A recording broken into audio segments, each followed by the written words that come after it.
The flash of lights. Ethan Lewis was a man defined by resilience. Born and raised in the modest suburbs of Detroit, his life had been a constant climb uphill. From the first time he glanced at his mother juggling 3 jobs to keep the family afloat, Ethan vowed to change the narrative. He poured his energy into academics, graduating top of his class at Howard University before earning his law degree at Columbia. Now in his mid-30s, Ethan was a defense attorney celebrated for his relentless advocacy for the underserved. Tonight, the sleek midnight blue Tesla Model S glided through the streets of a quiet, affluent neighborhood, a stark contrast to the gritty roads he'd once known. The car wasn't just a mode of transportation. It was a trophy, a testament to the sleepless nights and tireless battles that had brought him this far. With a spacious, modern home waiting at the end of the street, Ethan felt a rare sense of pride. The sun had long dipped below the horizon, leaving the sky painted in hues of indigo and gold. Ethan's favorite jazz playlist filled the cabin, soothing the weariness from a grueling day at court. He rounded a corner, the towering oaks lining the neighborhood swaying gently in the evening breeze. This was his sanctuary, a place where he could finally breathe. But peace was fleeting. The sudden flash of red and blue lights in his rearview mirror shattered his tranquility like a stone through glass. His stomach sank. Ethan wasn't naive. He had witnessed these scenarios unfold too many times, often ending in tragedy for men who looked like him. He wasn't speeding, his registration was current, and he certainly hadn't broken any laws. Yet the unmistakable glare of suspicion loomed behind him. Calmly, Ethan signaled and pulled over to the side of the road. His heart thudded against his ribs as he parked the car, his hands gripping the wheel tighter than necessary. His mind raced through the lessons ingrained in him since childhood. Keep your hands visible. Speak respectfully. Don't make any sudden movements. Stay alive. The patrol car rolled to a stop behind him, its engine purring softly in the still night. Ethan adjusted his rearview mirror to see the officer stepping out. She was tall, her stride purposeful as she approached. Her crisp uniform and gleaming badge reflected the flashing lights. But it was her expression that unnerved him, a mixture of authority and unspoken judgment. Ethan rolled down his window, the cool night air brushing his face. He offered a polite, "Good evening, officer," hoping to diffuse the tension before it escalated. "License and registration, please," the officer replied curtly, her tone devoid of warmth. She didn't meet his eyes, instead letting her gaze linger on the luxurious interior of the car. Ethan nodded, moving deliberately as he reached for the documents in the glove compartment. "I'll get those for you," he said evenly, handing over the papers. The officer's nameplate read Officer Campbell, and her face was as impassive as stone as she scanned the documents. "This your car?" she asked, her tone sharp. "Yes, ma'am," Ethan replied, keeping his voice steady. "Bought it 6 months ago. You'll find everything in order." Officer Campbell arched an eyebrow, her skepticism palpable. 6 months ago, huh? You have a receipt for that?" Ethan's jaw tightened, but he forced a smile. "I do. It's in my home. Would you like me to retrieve it?" She ignored his question, her eyes narrowing as she studied the registration. "A Tesla Model S," she muttered under her breath, her voice laced with disbelief. "Must be nice." Ethan felt his chest tighten. He had worked hard for every inch of his success, yet here he was, under scrutiny as if it had been handed to him unearned. He didn't need to guess why. The silence stretched as Officer Campbell scrutinized him. Ethan resisted the urge to fidget, knowing any movement could be misinterpreted. Finally, she stepped back, her boots clicking against the pavement. "Step out of the vehicle, Mr. Lewis." Ethan blinked, his heart pounding. "Is there a problem, officer?" he asked, carefully neutral. "I need to verify some things," she said, her hand resting on the holster at her hip. The implicit threat was clear. "Step out of the car." Ethan hesitated for a fraction of a second, his mind racing. He had done nothing wrong, yet the weight of generations of stories told him this wasn't about legality. It was about perception. Slowly, He unbuckled his seatbelt and opened the door, stepping out with his hands visible. Campbell gestured for him to step to the side, her eyes flicking over him with thinly veiled suspicion. "Wait here," she ordered, her voice sharp.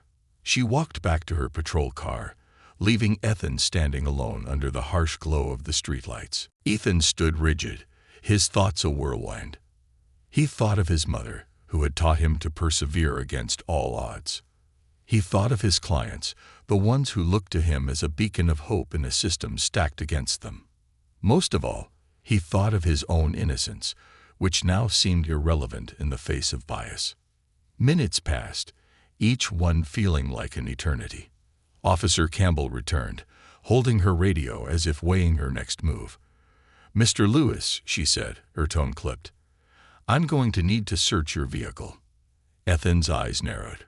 "Without a warrant?" Her expression hardened. "You're obstructing an investigation." Ethan's voice remained steady, but his frustration bubbled beneath the surface. "I'm asserting my rights, officer. If there's a specific reason for this stop, I'd like to hear it." Campbell didn't respond immediately. Instead, she reached for her radio, muttering something under her breath. Ethan felt the ground shift beneath him, the weight of the moment pressing down with unbearable force. As another patrol car pulled up behind Campbell's, its tires crunching on the asphalt, Ethan braced himself. What began as a peaceful drive had spiraled into something far more perilous, a test not only of his composure, but of the very principles he had built his life around. And deep down, Ethan knew this wasn't just about him. It was about every man who had ever stood in his shoes, facing a judgment that had been cast long before they spoke a single word. Shadows of doubt. Ethan watched as the second patrol car came to a stop, its headlights slicing through the darkness like an interrogation spotlight. The air felt heavy, charged with tension that had been simmering since Officer Campbell's initial stop. Ethan stood still, his hands resting loosely by his sides, a careful display of non-threatening compliance. The new officer stepped out of the vehicle with deliberate slowness. He was older than Campbell, his broad frame exuding an air of quiet authority. His nameplate read Lieutenant Hayes, and his presence immediately shifted the atmosphere. Unlike Campbell's sharp, scrutinizing demeanor, Hayes's expression was calm, almost calculating. He took in the scene with a practiced eye, his gaze moving from Ethan to Campbell, and then to the sleek Tesla parked nearby. "Evening, Officer Campbell," Hayes said, his voice low and steady. "What's going on here?" Campbell straightened her posture, her hand still resting on her radio. "I've got a potential stolen vehicle," she replied, the edge in her voice betraying her unease. "Owner's claiming it's his, but something feels off." Hayes raised an eyebrow, his expression betraying no immediate judgment. "Something feels off," he repeated slowly, his tone neutral. "Have you checked the registration?" "Yes, sir," Campbell said quickly, handing over the documents. "Everything looks clean, but," she trailed off, her eyes darting briefly toward Ethan before she added, "it just doesn't add up." Hayes's gaze flicked to Ethan, lingering for a moment before he returned his attention to the papers in his hand. Ethan met the lieutenant's gaze evenly, refusing to flinch under the weight of his scrutiny. There was something different about Hayes's approach, calm, measured, but still unnerving in its intensity. "Mr. Lewis, is it?" Hayes asked, finally addressing Ethan directly. "Yes, sir," Ethan replied, his voice steady despite the rapid thudding of his heart. "This your vehicle?" Hayes continued, gesturing toward the Tesla. "It is," Ethan said. "I bought it 6 months ago. Everything's in order. The registration, the insurance, the title. I have nothing to hide." Hayes nodded, his face unreadable as he flipped through the documents. "I see." He looked up, his eyes locking onto Ethan's with a quiet intensity. "Do you mind if I ask why Officer Campbell felt the need to stop you tonight? I'd like to know that too," Ethan said, a hint of frustration creeping into his voice, despite his efforts to remain composed. "I wasn't speeding. I wasn't violating any laws. Yet here we are." Campbell bristled at Ethan's response, her lips pressing into a thin line. "I pulled him over because his vehicle matched the description of a car reported stolen in a nearby area," she said, her tone defensive. "And when I ran the plates, they came back clean." "But—" Hayes held up a hand, silencing her. "But—" he prompted, his tone sharp enough to make Campbell hesitate. "But it doesn't add up," she finished, her voice quieter now. "This kind of car, in this kind of neighborhood. I mean, no offense, but—" "Stop right there," Hayes said, his voice cutting through the air like a blade. He turned to face her fully, his expression hardening. "Are you suggesting that this man doesn't belong here because of the car he drives or the neighborhood he lives in?" Campbell's mouth opened, then closed, her cheeks flushing with embarrassment. "No, sir," she said quickly, though the hesitation in her voice betrayed her discomfort. Hayes exhaled, his shoulders relaxing slightly as he turned back to Ethan. "Mr. Lewis, I apologize for the inconvenience," he said, his tone more measured now. "But I'm sure you understand, given the circumstances." "With all due respect, Lieutenant," Ethan interrupted, his voice calm but firm. "I don't understand. I've complied with every request. I've handed over my documents. I've done nothing wrong. And yet I'm standing here being treated like a suspect." Hayes didn't respond immediately. Instead, he studied Ethan for a long moment, as though weighing his next words carefully. "You're right," he said finally. "This situation should never have escalated to this point." Campbell shot Hayes a look of surprise, her mouth opening to protest, but he silenced her with a raised hand. "Officer Campbell, let's step aside for a moment," Hayes said, gesturing for her to follow him a few paces away. They spoke in hushed tones, their words indistinct, but their body language telling. Campbell's stiff posture and occasional gestures toward Ethan suggested she was still adamant about her suspicions, while Hayes remained calm, his arms crossed as he listened. Ethan stood by the side of the road, his hands tucked into his pockets to keep them from trembling. His mind raced with a mixture of anger and disbelief. He thought about all the times he had been told that success would shield him from these kinds of encounters, that if he worked hard enough, achieved enough, he could rise above the prejudice and judgment that had haunted his community for generations. And yet here he was, a successful attorney standing in the shadow of his own car, his character and integrity questioned for no reason other than someone's gut feeling. After a few minutes, Hayes returned, his expression softer than before. "Mr. Lewis," he said, his tone conciliatory, "I appreciate your patience. I've reviewed your documents, and everything checks out. You're free to go." Ethan exhaled slowly, the tension in his shoulders easing slightly. But he wasn't ready to let the moment pass without addressing the elephant in the room. "Lieutenant Hayes," he said, his voice calm but resolute, "I need to ask, was I pulled over because of my car, or because of me?" Hayes hesitated, his eyes flicking briefly to Campbell, who stood a few steps behind him, her expression unreadable. "I won't pretend to know what was going through Officer Campbell's mind when she initiated the stop," he said carefully. "But I can assure you that I'll be reviewing this incident thoroughly to ensure that proper protocol was followed." Ethan nodded, though he wasn't entirely satisfied with the response. He knew that systemic bias wasn't something that could be addressed in a single conversation, but he also knew the importance of speaking up. "I appreciate that," he said, "but I hope you understand that this kind of experience doesn't just end when the stop does. It stays with you." Hayes's expression softened, and for a moment, he looked as though he wanted to say more. But before he could, Campbell stepped forward, her jaw tight. "Can we wrap this up, sir?" she asked, her tone clipped. "We've got other calls to respond to." Hayes glanced at her, then back at Ethan. "Of course," he said, his voice tinged with something that sounded like regret. "Have a safe evening, Mr. Lewis." Ethan nodded once, then turned and walked back to his car. As he slid into the driver's seat and closed the door, he took a moment to breathe deeply, letting the tension drain from his body. The Tesla's quiet hum as he started the engine was a welcome contrast to the chaos of the past half hour. But as he pulled away, his mind remained heavy with the weight of what had just happened. This wasn't just about him.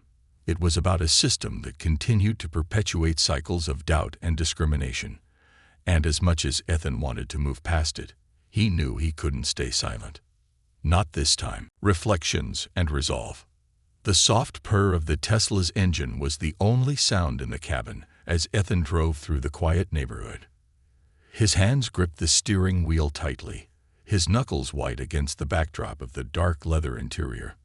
The events of the past hour played over and over in his mind like a relentless loop, each moment sharpened by the sting of indignation and frustration. He had spent his entire life walking a tightrope, balancing between striving for success and navigating a world that often questioned his very presence. Tonight was no different. Ethan's dream home in this affluent neighborhood, his state-of-the-art car, and his prestigious career, all symbols of his relentless drive, had been overshadowed in an instant by an assumption that a black man behind the wheel of a luxury vehicle didn't belong. Ethan pulled into his driveway, the headlights of his car casting long shadows against the clean white facade of his home. He turned off the engine and sat in silence, staring at the sprawling two-story house that he had worked so hard to make his own. The pride he once felt when looking at it now seemed distant, replaced by an ache that settled deep in his chest. He reached for his phone, his fingers hovering over the screen as he debated whether to call someone. His best friend Marcus was usually his go-to in moments like this, but it was late, and Ethan wasn't sure he was ready to unpack everything just yet. Instead, he scrolled through his contacts until he landed on his mother's name. Taking a deep breath, he tapped the call button. It rang twice before her warm, familiar voice answered. "Ethan, sweetheart, is everything okay?" "Yeah, Mom," he replied, his voice steady despite the turmoil swirling inside him. "I just wanted to hear your voice." There was a pause on the other end, the kind that only a mother could fill with understanding. "What happened?" she asked gently, her tone soft but firm. Ethan sighed, leaning back in his seat. "I got pulled over tonight, right outside the neighborhood." His mother didn't respond immediately, but he could hear the sharp intake of breath. "Are you okay?" she asked, her voice now laced with concern. "I'm fine," Ethan assured her. "Nothing happened, really. It was just frustrating. The officer thought my car was stolen, said it didn't add up that someone like me could own it." The words hung in the air, heavy and unspoken. His mother had spent years preparing him for moments like these, teaching him how to navigate a world that often saw his skin before his humanity. But no amount of preparation could soften the blow when it actually happened. "I'm sorry, Ethan," she said quietly. "I know how hard you've worked. And I know how much it hurts to have that questioned." "It's not just about me, Mom," Ethan said, his voice rising slightly. "This happens to so many of us. And it's not just about cars or traffic stops. It's about the way people see us, the assumptions they make without even knowing us." His mother sighed, the weight of years of similar experiences evident in the sound. "You're right," she said, "but you've always been strong, Ethan. And you've always found a way to turn moments like these into something meaningful." Ethan closed his eyes, her words sinking in. He had always believed in the power of action, in using his platform and his voice to make a difference. But tonight, that belief felt tested in a way he hadn't anticipated. "I just don't know what to do," he admitted, his voice barely above a whisper. "Start by taking a deep breath," his mother said. "And then remember why you do what you do. You became a lawyer to fight for justice, didn't you? Maybe this is another fight you need to take on." Ethan nodded, her words grounding him in a way nothing else could. "Thanks, Mom," he said softly. "I needed to hear that." After they said their goodbyes, Ethan sat in his car for a few more moments, the conversation echoing in his mind. His mother was right. He had chosen this path because he believed in justice, not just for himself, but for everyone who had been overlooked, underestimated, or wronged. And if tonight's experience was a reminder of how much work there was still to do, then so be it. Finally, He stepped out of the car and walked up the stone path to his front door. The house was quiet as he entered, the faint hum of the air conditioning the only sound. He tossed his keys onto the kitchen counter and poured himself a glass of water, the cool liquid soothing his parched throat. As he stood there, his mind began to churn with ideas. He thought about the countless others who had faced similar situations, men and women whose stories didn't always end as peacefully as his had tonight. He thought about the systemic issues that allowed bias to seep into everyday interactions, creating a cycle of distrust and inequality that felt impossible to break. And then he thought about what he could do to change that. Ethan set the glass down and grabbed a notepad from the counter. He began scribbling down thoughts, ideas, and potential actions. He could partner with community organizations to hold workshops on implicit bias. He could push for police reform initiatives that emphasize de-escalation training and accountability. He could even use his legal expertise to advocate for policy changes at the local and state levels. The more he wrote, the more his frustration began to transform into determination. This wasn't just about his experience tonight. It was about creating a future where no one else had to go through what he did. By the time he set the pen down, the notepad was filled with ideas, each one a potential step forward. Ethan felt a spark of hope, a reminder that even in the face of adversity, he had the power to make a difference. As he prepared for bed, his mind was already racing with plans for the days ahead. This wasn't the end of the story. It was just the beginning of a new chapter, one where he could use his voice, his platform, and his resilience to fight for the justice he had always believed in. The first step. The following morning, sunlight streamed through the tall windows of Ethan's living room, casting golden beams across the polished hardwood floors. He stood by the counter, nursing a cup of black coffee as his laptop hummed to life on the kitchen island. The events of the previous night still lingered in his mind, sharp and raw, but the clarity of a new day brought with it a renewed sense of purpose. Ethan wasn't one to let injustice go unanswered. His career as a defense attorney had taught him that change often required persistence, strategy, and courage. With a deep breath, he opened a blank document on his laptop and began typing. His fingers moved with deliberate purpose as he drafted an open letter, a call to action addressing the systemic biases and assumptions that led to incidents like his. The letter was personal yet professional, recounting his experience while also pointing to the broader issues it represented. He didn't just want to share his story. He wanted to start a dialogue, to spark conversations that could lead to tangible change. By the time he finished the first draft, the words on the screen felt like a reflection of his frustration, hope, and determination. Ethan leaned back in his chair, reading over the letter one more time. His mother's voice echoed in his mind. "You've always found a way to turn moments like these into something meaningful." This was his first step. He would share the letter on social media, use his platform to amplify his voice, and see where it led. With a few clicks, the letter was posted. Ethan added a caption. "Last night, I was reminded of how far we still have to go. But moments like these are opportunities to push for change. Let's start the conversation." He watched as the post went live, the blue post button disappearing into the ether of the internet. For a moment, there was silence, the only sound in the room the faint chirping of birds outside. Then his phone buzzed with a notification. A friend had already commented, offering words of support.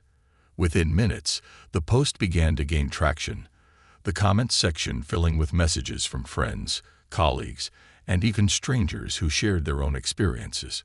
But Ethan knew that words alone wouldn't be enough. He needed to act. Later that day, Ethan sat in his office downtown, the sunlight streaming through the floor-to-ceiling windows.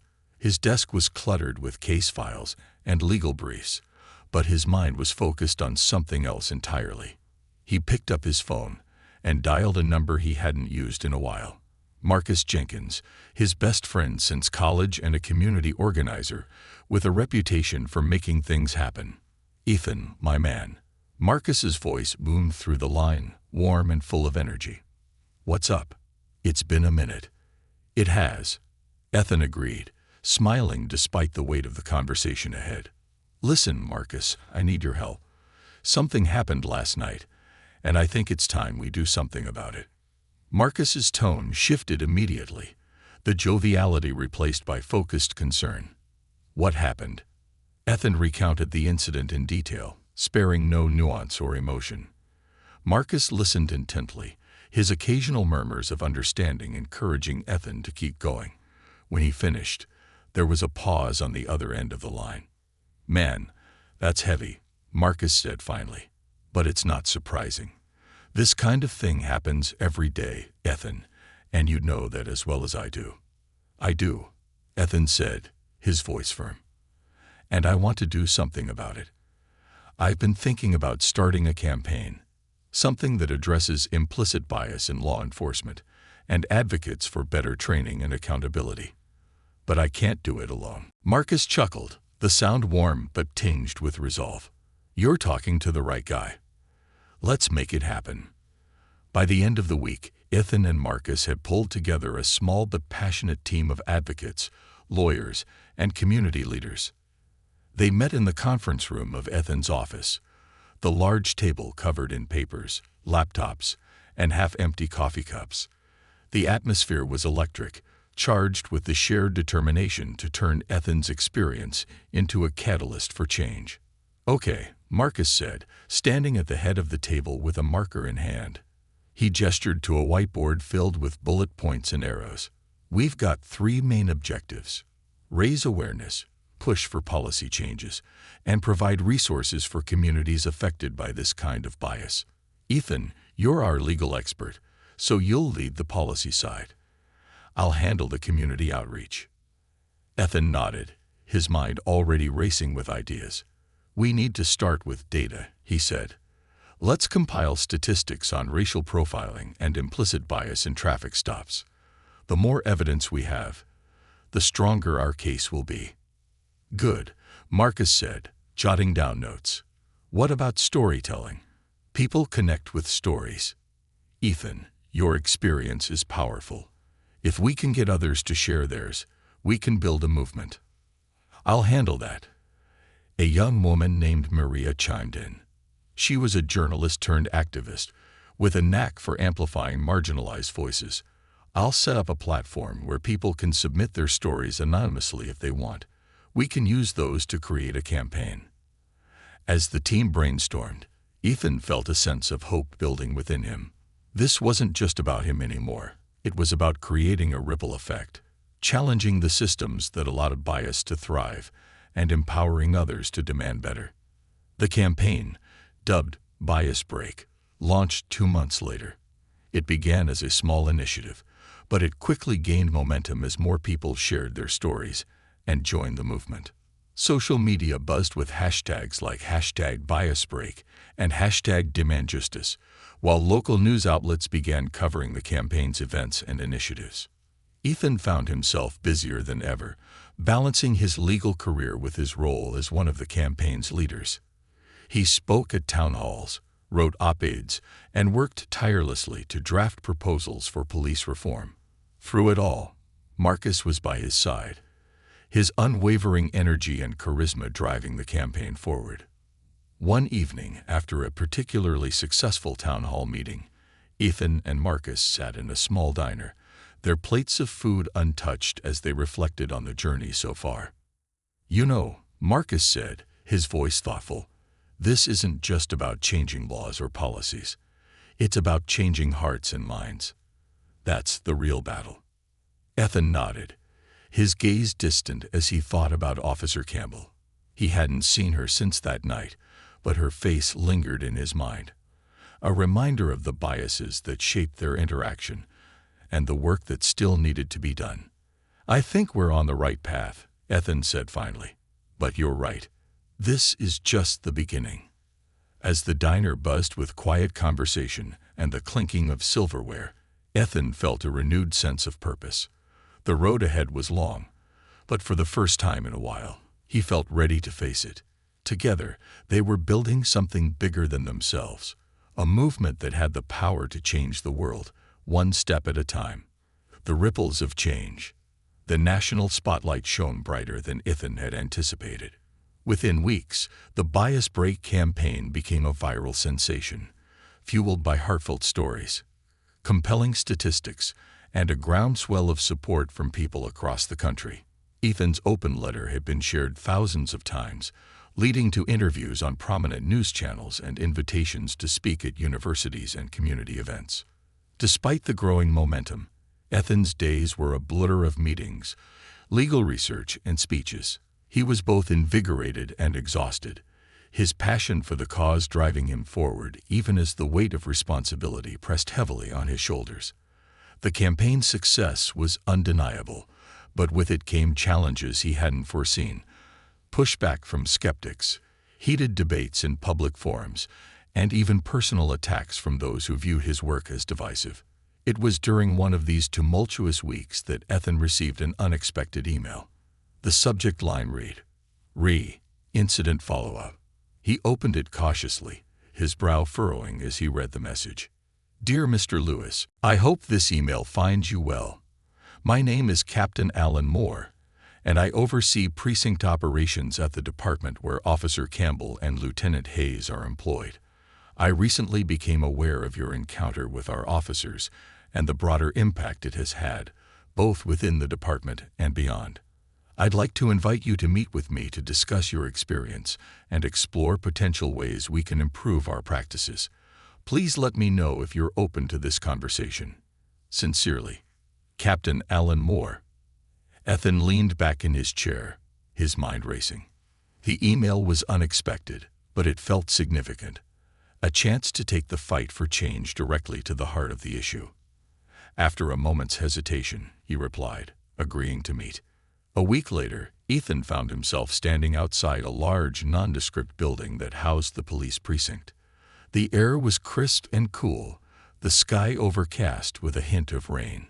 He smoothed the front of his blazer and adjusted his tie, feeling the mix of nerves and determination. Inside, he was greeted by Captain Moore, a tall, broad-shouldered man in his 50s with a firm handshake and a steady gaze. "Mr. Lewis," Moore said, his tone formal but not unfriendly. "Thank you for coming." "Thank you for reaching out," Ethan replied. "I wasn't expecting it, to be honest." Moore nodded, his expression serious. "I'll be honest with you, Mr. Lewis. Your encounter with Officer Campbell has sparked a lot of discussion within the department. Some of it has been constructive, some of it less so. But I believe it's an opportunity for growth, and I want to hear your perspective firsthand." Ethan followed Moore into a small conference room, where Lieutenant Hayes was already seated. Hayes gave him a nod, his demeanor professional, but noticeably more relaxed than during their previous encounter. "Lieutenant Hayes has been instrumental in reviewing the incident and identifying areas where we fell short," Moore said as they sat down. "We've also invited Officer Campbell to join us, though I can't promise he'll be receptive." Ethan raised an eyebrow, but said nothing, his focus on the opportunity at hand. He laid his hands flat on the table, his fingers splayed as if grounding himself. "I'm here because I want to see change," he said, "not just for myself, but for everyone who's experienced what I did, or worse." Moore nodded, his gaze unwavering. "That's what we want too." A few minutes later, the door opened, and Officer Campbell entered the room. She looked tense, her expression guarded as she took a seat across from Ethan. Her uniform was crisp, her posture rigid, but there was a flicker of uncertainty in her eyes. "Officer Campbell," Moore said, his tone measured, "thank you for joining us. I know this isn't an easy conversation, but it's an important one." Campbell glanced at Ethan, then at Moore. "I'm here," she said simply, her voice tight. Ethan took a deep breath, choosing his words carefully. "Officer Campbell, I want to start by saying that I don't believe you intended to harm me that night, but the assumptions you made about me, about my car, about why I was in that neighborhood, were based on bias, and those biases have real consequences." Campbell's jaw tightened, but she didn't interrupt. Hayes and Moore watched her closely, their expressions neutral but expectant. "I understand that policing is a difficult job," Ethan continued, his tone steady. But bias, whether implicit or explicit, erodes trust between law enforcement and the communities they serve. If we don't address it, we're just perpetuating the problem. For a moment, there was silence. Then Campbell spoke, her voice quieter than before. "I've been thinking about that night," she admitted. "And I'll be honest, it's been hard to face. I didn't realize how much my own assumptions were influencing my actions. But I see it now, and I'm sorry." Ethan blinked, momentarily taken aback. He hadn't expected an apology, least of all one that felt genuine. "Thank you," he said, his voice softening. "Acknowledging it is the first step." Moore cleared his throat, drawing their attention. "Mr. Lewis, we've reviewed your recommendations and believe there's room for meaningful change. We're considering implementing new training programs focused on implicit bias and de-escalation tactics. But we'd also like your input on how to make these changes effective." Ethan nodded slowly, a sense of cautious optimism building within him. "I'd be happy to help. But it can't just be about training. It has to be about accountability, too. Officers need to know that their actions have consequences, especially when those actions are rooted in bias." Moore exchanged a glance with Hayes, then nodded. "Agreed." The meeting lasted nearly 2 hours, with Ethan, Moore, Hayes, and even Campbell discussing concrete steps to bridge the gap between law enforcement and the communities they served. By the end of it, Ethan felt a sense of progress. Not a complete resolution, but a step in the right direction. That evening, Ethan returned home, exhausted but hopeful. As he sat on his couch, a notification popped up on his phone.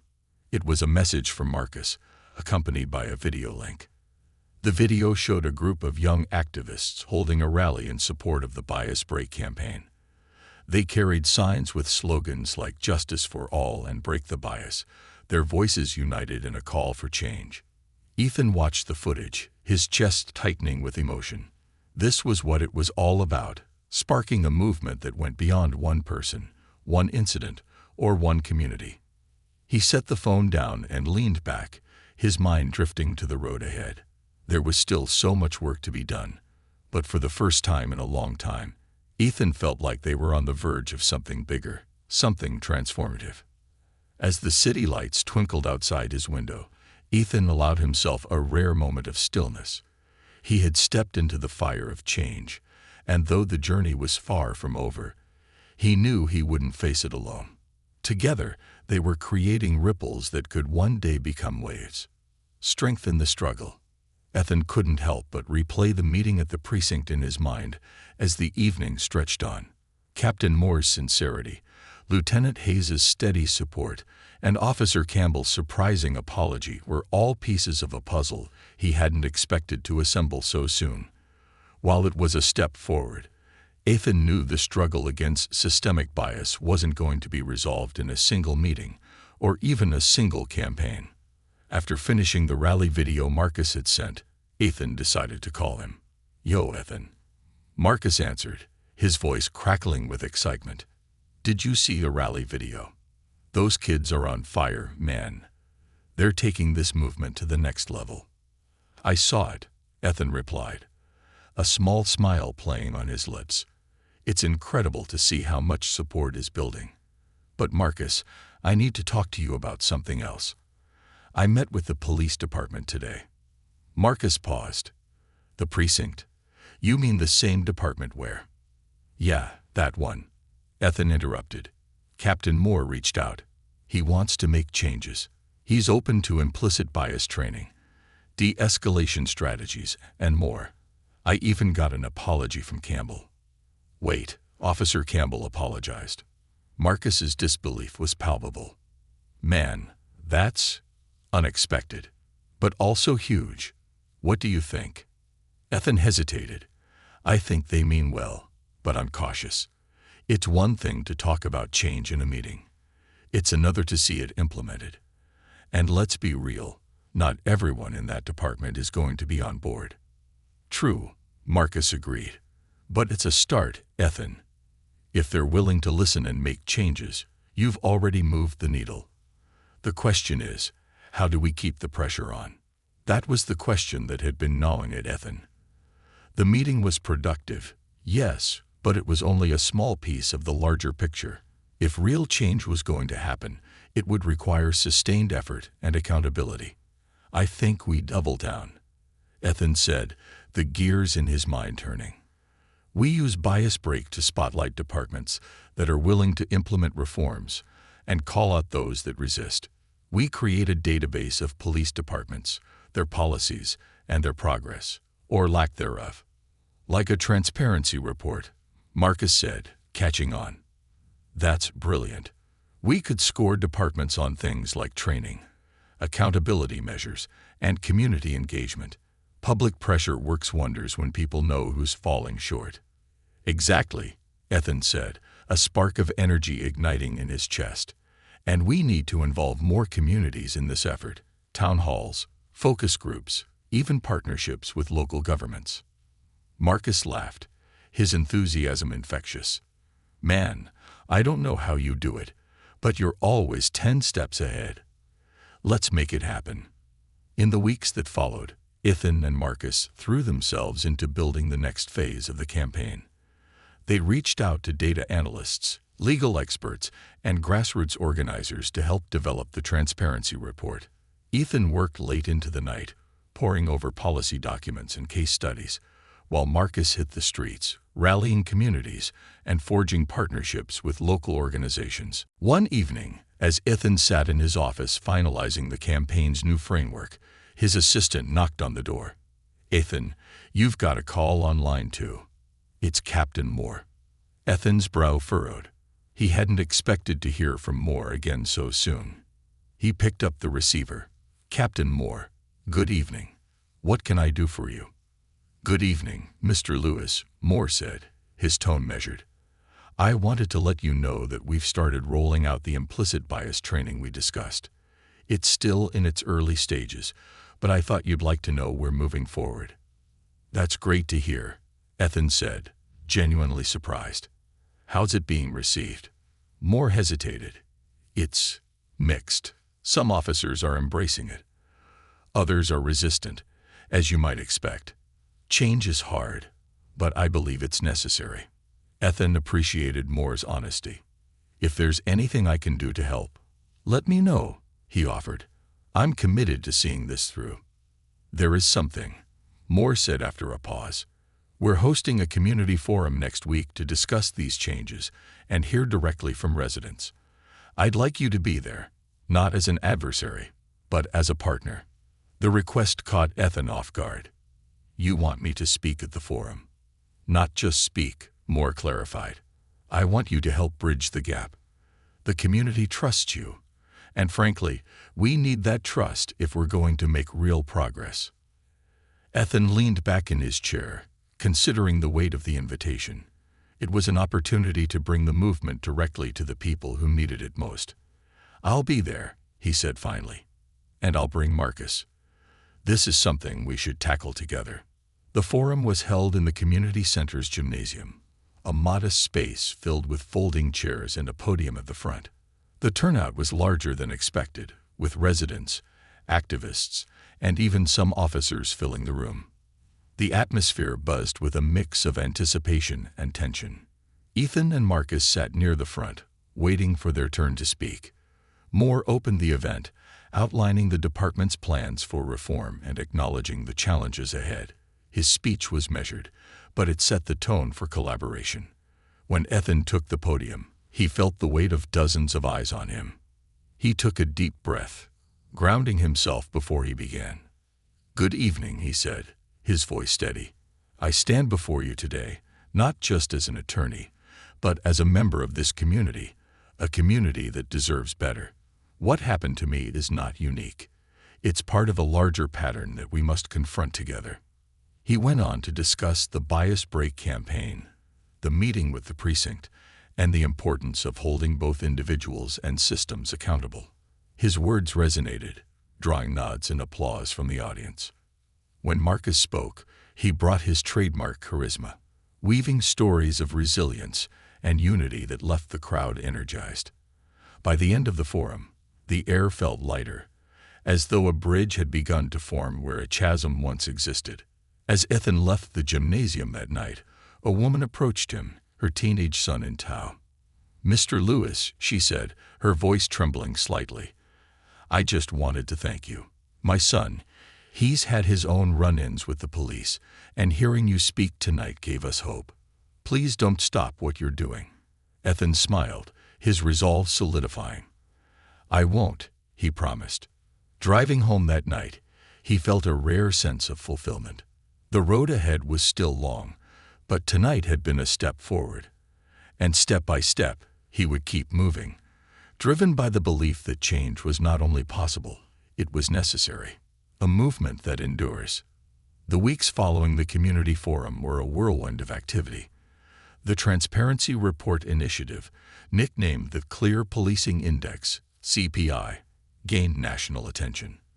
With support from grassroots organizations, civil rights groups, and even some police departments, it became a tool for public accountability.